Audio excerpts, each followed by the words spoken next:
Act 1, Scene 5, and themes of the play were this scene is showing the big theme of self-deception, and Viola is disguised as Guy, and Olivia veils herself in mourning, and Festa also comes into it because he's disguised as a fool, but he has to dress like the fool because that's his job, but he's smart and not what his disguise shows. So disguises don't fully change the outward. They change your outward appearance, but they don't change you. So because Viola is in disguise, but she can't express her love for Ursina because she's in disguise. But her disguise causes Olivia to fall in love with her because she's disguised. And in reality, in real life, people can put on an act that they're a happy person, but they're really not, or vice versa. And they can kind of be dangerous because if you're disguising yourself as someone and then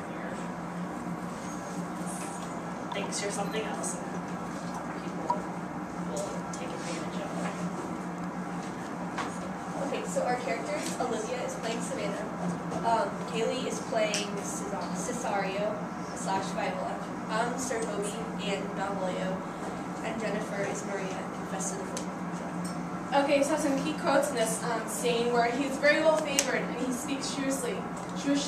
For one would think his mother's milk was scarce out of him, and that was said by Malvolio.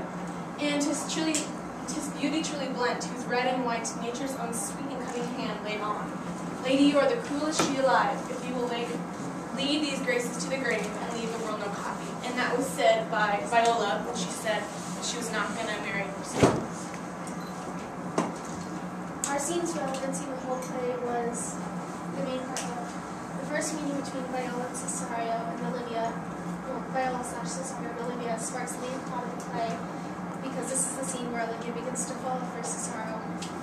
Olivia is further impressed by Cesario's boldness to move her in Ursina's place, which makes her reject Ursina's advances all the more for the rest of the play. Olivia is slightly mystified as to why Cesario doesn't love her, which makes her more determined to make him love her throughout the rest of the play.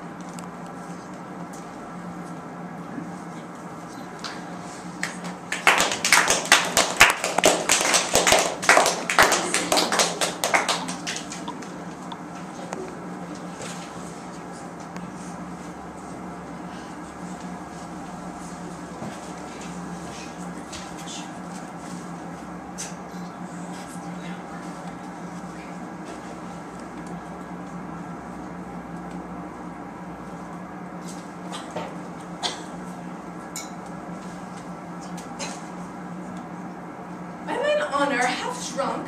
What is he at the gate, cousin? A gentleman. A gentleman? What gentleman? 'Tis a gentleman here. A plague of these pickled herring. How now, son? Good, Sir Toby. Cousin, how did you come by so early by this lethargy? Lechery? I defy lechery. There's one at the gate.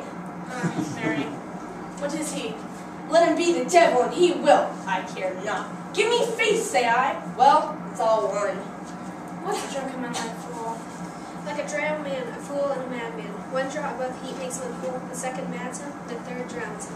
Go thou and see the coroner and let him sit on thy cause, for he's at the 3rd degree of drink. He's drowned.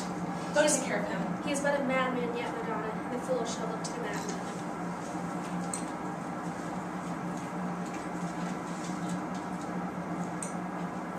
Madam, yon young fellow swears he will speak with you. I told him you are sick, and he takes it upon him to understand so much, and therefore comes to speak with you. I told him you are asleep, and he therefore, and he seems to have a full knowledge of that too, and therefore comes to speak with you. What is to be said to him, lady?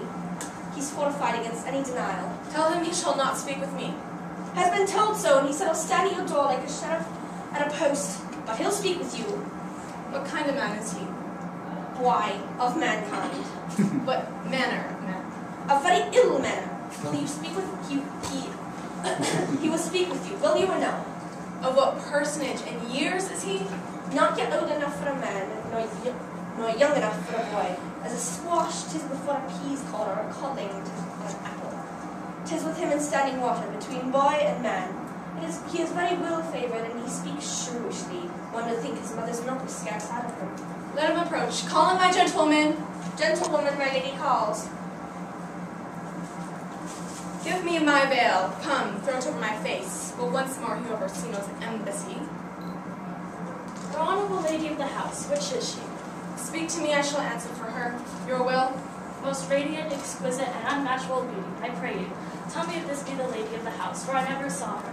I would be loath to cast away my speech, for it is well, besides that it is excellently well kept. I have taken great pains to con it. Good beauties let me sustain no scorn.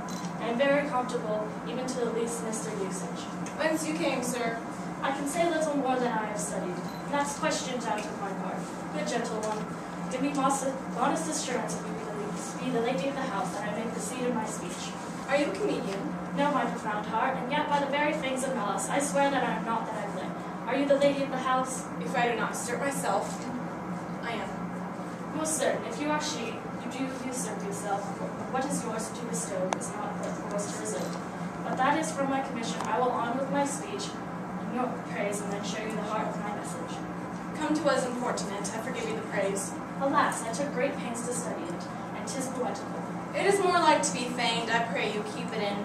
I heard you were saucy at my gates, and allowed your approach rather than to wonder at you than to hear you. If you be not mad, be gone. If you have reason, be brief. 'Tis not that time of moon to make one in so skipping a dialogue. Will you quit sail, sir? Here lies your way. No good, Swabber, I am here to hold a little longer. Some mollification for your giant sweet lady. Tell me your mind. I am a messenger. Sure you have some hideous matter to deliver when the courtesy of it is so fearful. Speak your honest. It alone concerns your ear. I bring no overture of war, no taxation of homage. I hold the olive in my hand. My words are as full of peace as round. Yet you began rudely. What are you? What would you? The rudeness that hath appeared to me, I have learned from my entertainment. What am I when I would as a secret as maidenhead to your ears, divinity to many others, profanation? Give us this place alone. We shall hear this divinity. Now, sir, what is your text? Most sweet lady, A comfortable doctrine, and much may be said of it. Where lies your text? in Orsino's bosom, In his bosom. In what chapter of his bosom? to the answer by the method, in the first of his heart. Oh, I have read it. It is heresy. Have you no more to say? Good madam, let me see your face. Have you made any commission from your lord to negotiate with my face? You are now out of your text, but we will draw the curtain and show you the picture. Look you, sir, such a one as with this present. Is it not well done? Excellently done, if God did all. 'Tis ingrained, sir, 'twill endure wind and look. 'Tis beauty truly blent, and whose red and white, nature's own sweet and cunning hand laid on. Lady, you are the coolest she alive. If you leave these graces to the grave, and leave the world no copy. Oh, sir, I will not be so hard-hearted. I will give out divers schedules of my beauty. It shall be inventoried in every particle and utensil labeled to my will. As item, 2 lips in different red. Item, 2 great eyes with lids to them. Item, 1 neck, 1 chin, and so forth. Were you sent hither to praise me? I see what you are. You are proud. You are too proud. But if you are the devil, you are fair. My lord and master loves you. Oh, such love could be recompensed though you wear the crown, the non-periled beauty. How does he love me? With adorations, fertile tears, with groans that thunder love, with sighs of fire. Your lord does not know my mind. I cannot love him. Yet I suppose him noble, know him virtuous, of great estate, of fresh and stainless youth, and voices well divulged, free, learned, valiant, and in dimension and the shape of nature, a gracious person. But yet, I cannot love him. He might have took his answer long ago. If I did love you in my master's flame with such a suffering, with such a deadly life, your denial I would find no sense. I would not understand it.